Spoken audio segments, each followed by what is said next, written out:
E o Brasil encerrou o mês de julho com a criação de apenas 47.319 vagas de trabalho no mercado formal, segundo dados do CAGED, Cadastro Geral de Empregos e Desempregados. Apesar do resultado positivo, o saldo de vagas está muito distante dos empregos eliminados nos últimos anos. Foram mais de 3 milhões de postos de trabalho fechados. E para falar mais sobre esses resultados, está aqui o Fausto Augusto Júnior, que é professor da Escola DIESE de Ciências do Trabalho. Boa noite, Fausto. Seja bem-vindo mais uma vez aqui no seu jornal, toda sexta, exatamente. Sim. E Fausto, como a gente comentou ali no início, apesar do resultado ser positivo, 47.319 vagas criadas, a economia segue em baixa, né? Quais são os reflexos disso para o mercado de trabalho? Bem, nós estamos gerando uma quantidade muito pequena de empregos, né? Nós estamos falando na casa dos 47 mil, que se você for acumular no ano, ele deve fechar em torno de 250 a 300 mil no máximo. Como a própria matéria diz, 3 milhões de empregos foram perdidos. Então, nós estamos falando, se continuar nesse ritmo, dá 10 anos. 10 anos para você recuperar só o que você perdeu. Certo. Agora, a questão é um pouquinho mais complicada, né? Porque não é só uma questão de repor o que você perdeu. É repor o que você perdeu numa sociedade que está com pessoas jovens ingressando no mercado de trabalho. Certo. Então, a forma como o mercado está estruturado no meio dessa crise, o que nós estamos assistindo, de fato, é um enfraquecimento do mercado formal de trabalho, em contraposição, uma substituição por um posto de trabalho mais precarizado, que as outras pesquisas têm demonstrado que o CAGED, por exemplo, não mostra. Esse é um dado para a gente colocar. Nessa questão também diminui o salário também. Deu a diminuída? Sim. O dado que o CAGED está mostrando também é que está rodando, né? Ou seja, as empresas estão fazendo uma rotatividade e a contratação de quem está entrando é uma contratação com salários mais baixos do que os que estão saindo. É algo que a gente já vê na sociedade brasileira, na economia do mercado de trabalho há muito tempo. A questão é que isso está se acelerando e o gap, ou seja, a diferença de quem está entrando para quem está saindo está crescendo.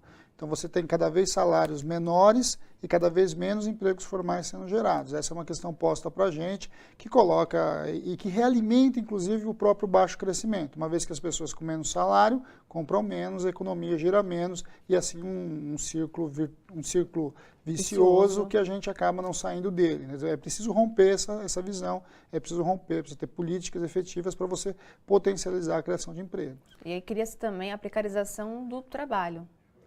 Isso a gente já vem assistindo desde quando começou a taxa de desemprego dar uma cedida. A taxa de desemprego vem caindo, mas vem caindo de maneira muito lenta e a substituição e essa queda vem por empregos muito precários, na sua grande maioria dentro do mercado informal, sem carteira assinada, com salário reduzido, jornadas parciais, uma remuneração aquém da necessidade desse trabalhador. Então, quando você olha para o bojo da sociedade, é possível dizer que um quarto da força de trabalho brasileira está subutilizada. Então, nós temos um caminho ainda para ser debatido sobre qual vai ser a proposta do próximo governo com relação à questão da possibilidade de geração de emprego. Você mencionou, então, que se nessa dinâmica atual no mercado de trabalho, se ela continuar, seriam necessários, então, 10 anos para repor essa quantidade de vagas perdidas? Porque é uma conta simples, né? Você está gerando em torno de 300 mil, perdeu 3 milhões, 10 anos para você recuperar isso. Mas a questão é mais complexa, porque o que acontece? A juventude vai pressionando o mercado de trabalho.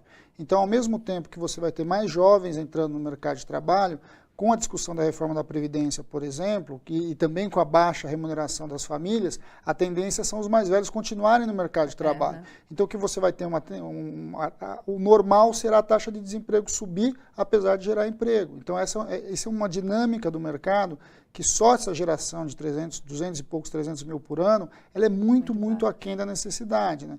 E nós estamos num desafio mais complexo ainda. Ao mesmo tempo que a gente está com essa questão da crise econômica, das dificuldades que o Brasil tem, nós temos mudanças estruturais na economia. Então, a entrada de nova tecnologia, toda essa discussão da indústria 4.0 e assim por diante, a tecnologia também vai roubar muitos empregos.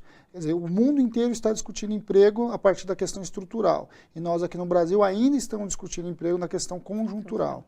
Perfeito. E Fausto, falando ainda sobre essa pesquisa do CAGED, quais foram os setores que mais admitiram e também os que mais demitiram? O que a gente está vendo é o que está vendo mais o anterior também, né? Então é normal que aconteça isso agora, no final do primeiro semestre, começo do segundo semestre, o setor de serviço começou a potencializar e começa a recontratar novamente, e os setores clássicos a gente continua vendo. A indústria ainda é muito frágil, ela está gerando muito pouco posto de trabalho, o comércio está reagindo muito pouco ainda. Agora, o que nós temos que olhar para frente um pouco é olhar o que vai acontecer agora no segundo semestre. O segundo semestre é um semestre importante, porque teoricamente as indústrias deveriam começar a contratar, porque elas começam a produzir para o comércio vender no final do ano. Isso nós vamos verificar agora ao longo de agosto, setembro, ver como vai ser esse fluxo do emprego.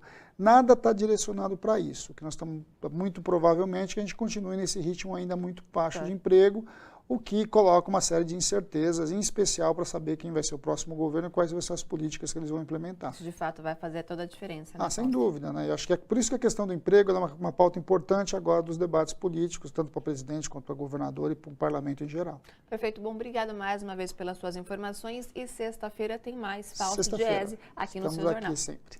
Obrigada mais uma vez, Fausto.